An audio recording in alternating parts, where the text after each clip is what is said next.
Hola a todos, bienvenidos. Muchísimas gracias por apoyar siempre el canal y los videos. Y en esta oportunidad vamos a un caso muy lamentable de la política salvadoreña, como siempre, que tiene matices muy extraños, que dejan sombras y muchas preguntas sin resolver. Ramón Curi, un líder del Partido de Concertación Nacional, conocido como PCN, fue secretario departamental de este instituto en San Salvador y también integraba el Consejo Ejecutivo Nacional del partido como secretario de Actas y Acuerdos. Curi fue un PCNista de toda la vida, aunque adquirió protagonismo en las filas del partido después de la salida de Ciro Cruz Cepeda. Incluso su hijo, que lleva el mismo nombre, Ramón Curi González, se involucró en la política en este partido y corrió para diputado en el año 2018, pero no logró los votos suficientes para alcanzar un escaño en la asamblea. Para el año 2015, la reaparición de Ramón Curi buscaba una transformación de este partido que había perdido mucho peso en las últimas elecciones. Desde 1992 y cansado de la política partidaria, Curi optó por dedicarse mejor a los negocios privados, pero nunca renunció a su militancia en el PCN. Siempre se mantuvo como afiliado, pero rechazó cualquier cargo directivo. Manuel Rodríguez le hizo invitaciones continuas a regresar a la militancia activa, a la dirigencia del partido. Pero su retorno no fue fácil, ya que él tenía dos condiciones.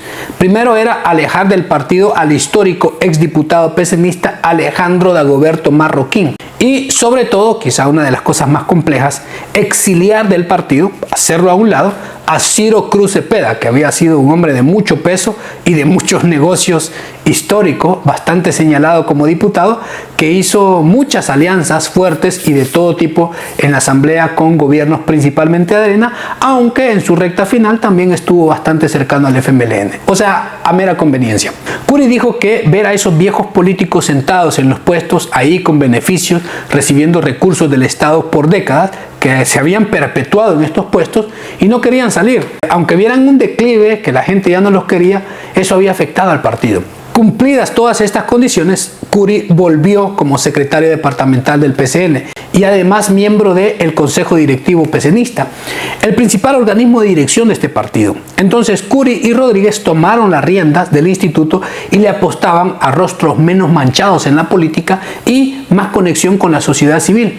Un contexto que pocos conocen en este caso es que el presidente Nayib Bukele tuvo conversaciones con el PCN en 2018, ya que su partido, Nuevas Ideas, no sería inscrito por el TSE para evitar su candidatura presidencial en el 2019. Y como muchos conocen esa historia, fue dilatado el tiempo con ese objetivo, no porque no cumpliera la normativa y todos los requisitos. El mismo Mario Ponce, un diputado de larga data en este partido, dijo que sí había acercamientos y estaban considerando dicha coalición.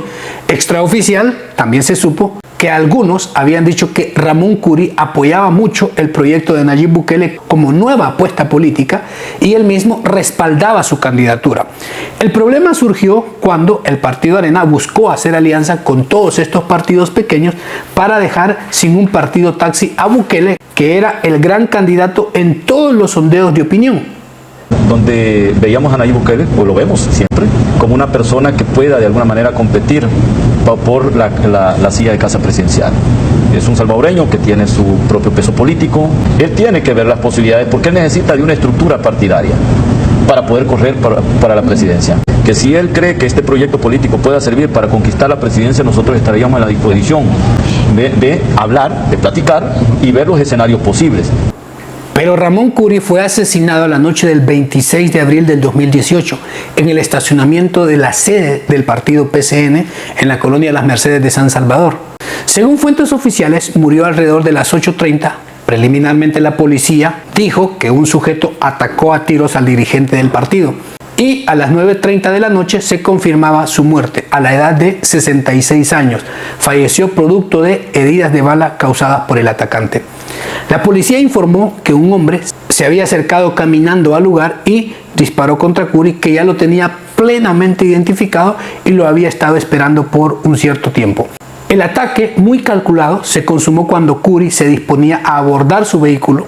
El verdugo tenía muy controlada su agenda y su ubicación y el plan se notaba que había sido preparado con antelación para ese día. No había ninguna casualidad. Posteriormente se supo que ese día iban 3 sujetos, el atacante, un vigía y un motorista que se mantuvo en un vehículo para una huida rápida. Según fuentes policiales, el PCNista recibió solamente 2 disparos con arma de fuego, uno en el abdomen y otro en el hombro, por lo que debió ser trasladado al hospital de diagnóstico en la colonia Escalón, donde falleció al poco tiempo. La policía comenzó labores de búsqueda para dar con el atacante, pero para cerrar esa noche no hubo ningún resultado positivo. Pero algo estaba totalmente claro, no dejaba lugar a ninguna duda que su caso era exclusivamente político, es decir, producto de rencillas, eso dijo la fiscalía, de desacuerdos y una decisión de sacarlo de la cancha política del partido del PCN. Aunque la pregunta era grande, ¿por qué tomar esa decisión tan radical? La fiscalía atribuyó el asesinato a meras rencillas personales, pero que eso tenía un fuerte vínculo con el partido, entre Curi y algunos de sus colaboradores al interior del instituto político, y tampoco dieron ningún nombre en específico. Después de las investigaciones, verificación de escenas, algunos allanamientos, la fiscalía acusó y arrestó a 3 sujetos: Óscar Remberto Delgado Martínez, escolta del secretario general del PCN, Manuel Rodríguez, el otro fuerte líder del partido. También estaba vinculado como empleado de la Asamblea Legislativa Samuel Elías Delgado Navas, hermano de Óscar, también escolta del mismo dirigente, asimismo empleado o contratado por la Asamblea Legislativa, y a Santos Hernández Beltrán, un agente asignado al sistema de emergencias 911 de la PNC. Según la fiscalía, Óscar, Samuel y Santos fueron los autores directos del homicidio agravado, cada uno con tareas específicas. Uno disparó, el otro vigiló y otro proporcionó el transporte y estuvo pendiente. Presuntamente Óscar había disputado una promesa de candidatura como diputado suplente con Ramón Curi, quien finalmente designó en ese rol a su propio hijo. Esa es una de las teorías que algunos manejaban. Pero se hizo pruebas técnicas y logísticas extrayendo información de la localización de los teléfonos de los involucrados en torno a la sede del PCN, que demostraba coordinación premeditada en tiempo y espacio según las autoridades. Hubo también videovigilancia que supuestamente captó a Santos disparando y un sospechoso huyendo hacia una camioneta. Y también la presencia de otros 2 sospechosos en el entorno. Se revisó bitácoras telefónicas que registraban las llamadas antes y después del hecho, revelando comunicación previa entre los que estaban acusando. Se hizo la incautación de un arma, la camioneta supuestamente utilizada como transporte para ese hecho, los teléfonos celulares de los acusados, memorias USB, y se llevó a cabo inspecciones oculares, peritajes balísticos, álbumes fotográficos de la escena y otras evidencias físicas. La investigación contó con la participación y respaldo de técnicos de la embajada y del mismo FBI, quienes colaboraron con la recolección de un gran volumen de pruebas. Se dijo que más de 140 elementos entre testimoniales, técnicos y periciales. Basándose en estas pruebas, la Fiscalía solicitó una condena de 30 años de prisión por cada uno de los acusados por homicidio agravado con premeditación y alevosía. Pero en este caso, lo más sorprendente fue las repeticiones y absoluciones del juicio, ya que en teoría las autoridades tenían mucha evidencia, pero parecía que nunca fueron suficientes. En el primer juicio, en junio del 2020, el Tribunal Primero de Sentencia de San Salvador, los 3 acusados fueron enviados a juicio.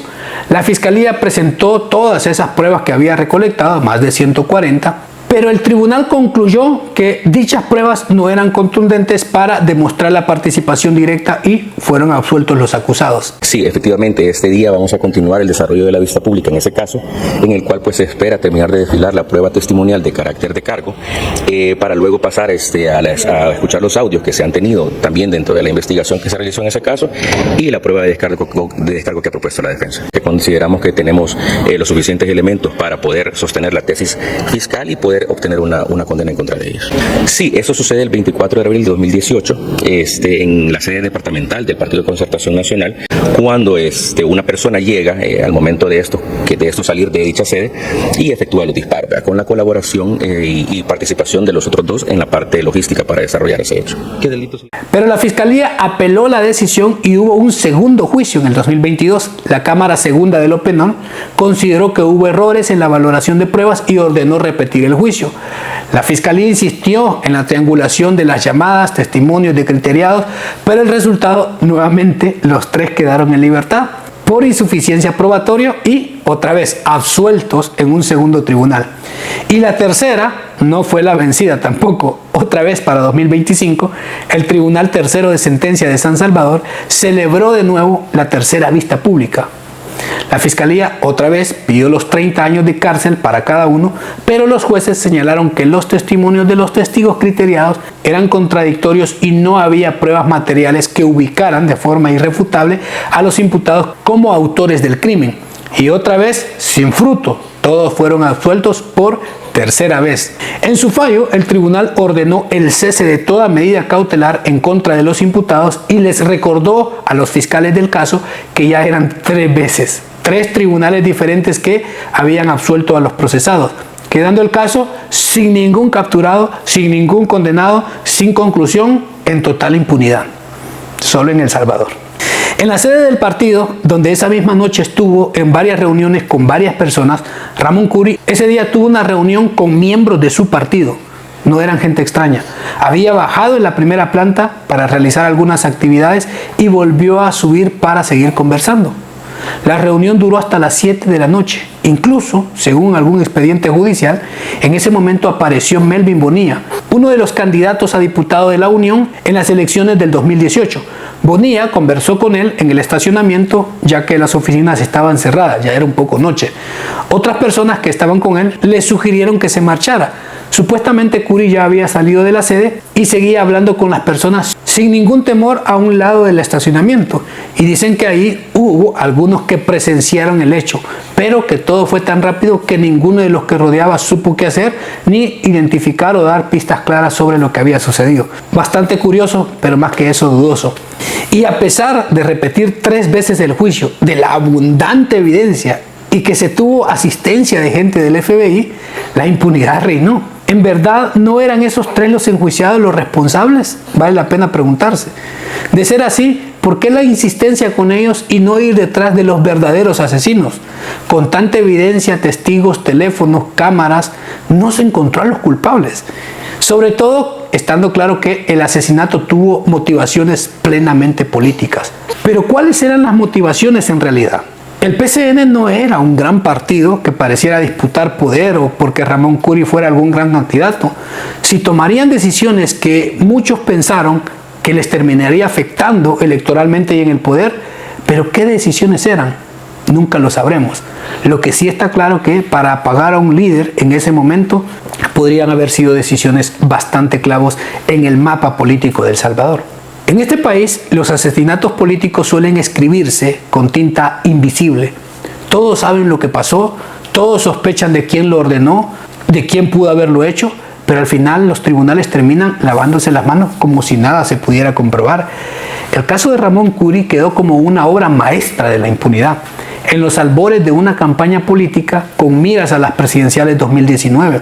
Dicen que hubo pruebas que parecían contundentes, pero se desvanecieron, testigos debilitados y otros acusados que salieron caminando tranquilos, libres de toda culpa.